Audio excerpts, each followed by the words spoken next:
everybody, and welcome back to the Fortress of Solitude. Today we're going to be talking about The Flash Fantastic Four Issue 1 by Jeremy Adams, Adrian Gutierrez, and Romulo Fajardo Jr. Marvel and DC have teamed up once more for a cool little crossover, or a series of cool little crossovers, both utilizing their respective digital comic platforms. Kicking things off, we have The Flash Fantastic Four, which finds Marvel's first family playing a board game to decompress after their mission to Saturn. Reed, however, is only half playing as he's busy working on a tachyon dimensional shift pen, although Johnny knows that Reed actually hates games of chance since he can't strategize his way into winning. Ben thinks that Reed making moves 5 steps ahead has done them good so far, but before Johnny can antagonize him for not knowing what game they are currently playing, a giant gorilla bursts through the building's window, happy they have found the Fantastic Four, since Gorilla Grodd wants to use their technology to make himself king. I'm kinda new to these Infinity comics, I haven't really read a lot of them, but I like that they are just basically one long panel. They're made for you to just scroll down on your phone, and it's just like one unbroken panel, which does make it a little bit of a nightmare to edit, being the image would be too big for me to actually just scroll through it. It'd be a nightmare to actually render that out, but I'll do my best to hopefully visualize that for you guys throughout this video. Another thing I quite like about these is they just jump straight into the crossover. There's no big setup or build up, no teasing out who's going to be, meeting who and where. We're just kind of dropped right on into it. The Fantastic Four confront Grodd, who knows that the family don't seem to realize what he wants, and to help out, Grodd reveals that he has a mind-controlled Flash with him. Flash quickly attacks the team, knocking them back, but Reed and Sue have a tactic in mind, deciding on a Quicksilver special. Sue quickly erects an invisible wall as Flash runs at her, and the mind-controlled hero runs straight into it, as Thing and Johnny see to it that he doesn't get back up, although Johnny is kinda hoping that he does. The bonk on Flash's head luckily reset Grodd's control over him, and Barry is able to let the heroes know that Grodd is aware of the team thanks to Barry reading about them in a scientific magazine, which had articles about Reed's work in it. I'm liking that they seem to be using the flowing all-in-one timeline where both Marvel and DC exist in the same timeline. That's the one thing I really liked about that Deadpool Batman one, where they did that in a couple of the stories in there. That was really fun, and I think it's just like a cool idea, like they all exist in the same world, and they're just off panel doing their own thing, and maybe they come in every now and then for stuff like this. Flash's explanation of what's going on comes to an abrupt end when Sue smashes him in the head with another invisible shield, revealing that she has become controlled by Grodd. Reed tries to subdue his wife by wrapping himself around her as Flash races at Grodd, knowing that Grodd can only control one of them at a time, and they will find a way to beat him. Grodd smashes Flash back, wanting to permanently get rid of the hero this time. Grodd focuses his power on Reed, finding him to be extremely clever, wanting Reed to take him to the mental amplifier, since with it he can control the world. Before Flash and the rest of the Fantastic Four can stop Reed, the controlled hero grabs his newly made tachyon dimensional pen, clicking it once and causing the heroes to be teleported into the far future. I really like the use of the scrolling format here, as it makes great use of Reed's stretch powers, making his arm stretch all the way through multiple panels, all the way down to grab the pen and click it. It's a neat little visual there. The group find themselves in the 25th century, and just in the nick of time, Flash tells Sue to erect a force field around them as Reverse Flash slams into it. Beyond happy that Flash has arrived, since now he can finally destroy the hero once and for all. Reverse Flash getting involved is pretty cool and a bit unexpected, since I figured it would just follow the single villain deal, the heroes fighting one of their villains. I'm a little concerned though that we actually didn't get to see any sort of Fantastic Four villain yet.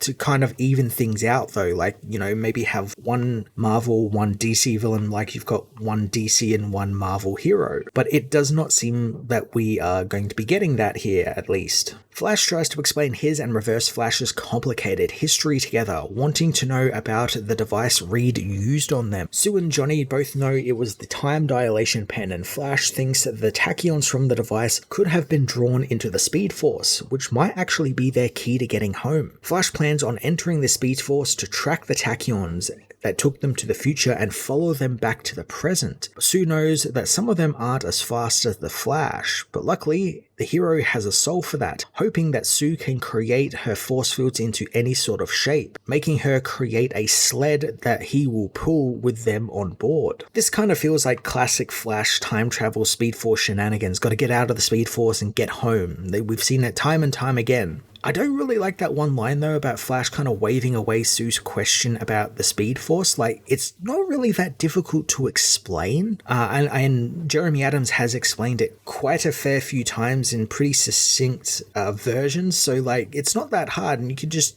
say it. You don't have to like just wave the question away. And it's not as though that Sue won't understand it. She's a very smart woman. As Reverse Flash nearly smashes through Sue's force field, Flash powers up his speed, telling the others that this isn't his first time doing this and he's actually mapped the entire multiverse. He takes off with the sled tied to his back, trying to match the speed of the tachyons, and in doing so, they should become visible. As Flash gets faster, he begins seeing the portals, telling Ben and Johnny to make sure no one interferes with their path, otherwise they'll be thrown off course. Blasting through the Speed Force, Flash catches a glimpse of Jay Garrick fighting Dr. Elemental. And then he sees Impulse, who notices the sled and has 1,000,001 questions for the group before being reminded that he should probably take care of Abracadabra, who's trying to kill the young hero at that very moment. Eventually, the sled speeds past another earlier version of Barry, who's busy fighting the rogues. His past self thinks that he needs a boost, and Barry is more than happy for the help, having his past self push the sled from behind and catapulting it back into the Speed Force. This is cool and all, but I'm also noticing a distinct lack of Fantastic Four here. Like, the group are barely doing anything. Like, they've been told to keep things off of them as they head through the Speed Force, and we see, like, every now and then, like, a shot of the Flash pulling the sled, and like the Thing and Johnny are just kind of batting the rogues away. They're not really doing anything. The group is barely doing anything. They've literally taken the back seat to the Flash in this issue. And if the Fantastic Four were not even in this issue, I don't think anything would actually change. The group make it to the end of the Tachyon Trail as Grodd finishes his amplifier device, putting it on his head as the Flash and the rest of the Fantastic Four arrive to stop him. As the group fight Grodd, Sue tends to her injured husband, who says that he couldn't stop himself from using the pen against them. Sue notes that the Flash must be a scientist too, since he was able to get them back home, and that line felt really odd to me because it just felt like they were trying to big up the Flash, like, oh, you must be some smart scientist guy who's really good at science as well, because he was able to get us back home. It just felt really weird and really just like, sucking Flash off more than he needs to be. Grodd meanwhile fights off the heroes, proclaiming that he is king as he activates the mind control device, but immediately fries his brain. Reed reveals that for his own plan to work, he needed everyone out of the way so Grodd would reach the device, and he knew that Flash could help the family get home, hence why he sent them into the future. Sue asks about the device that Grodd got his hands on and what it actually does, and Reed reveals that it is actually a mental de-amplifier and has reduced his mind power to that of a baby monkey. As Grodd is contained by Sue's force fields, Flash offers his services to Reed should he ever need them in the future, and Sue actually has an idea about that. Later on, Johnny and Ben wonder how long Flash and Reed have been in his lab, finding that it's been so long their brains are starting to hurt. Sue wants them to all go chill out in the other room, since she has a game of Ticket to Shazam set up to play, figuring that Barry and Reed will be a while. Over in Reed's lab, Flash goes up against Reed in several chess games at once, finding Barry to be quite the challenging opponent. The Flash Fantastic Four issue 1 was not very good.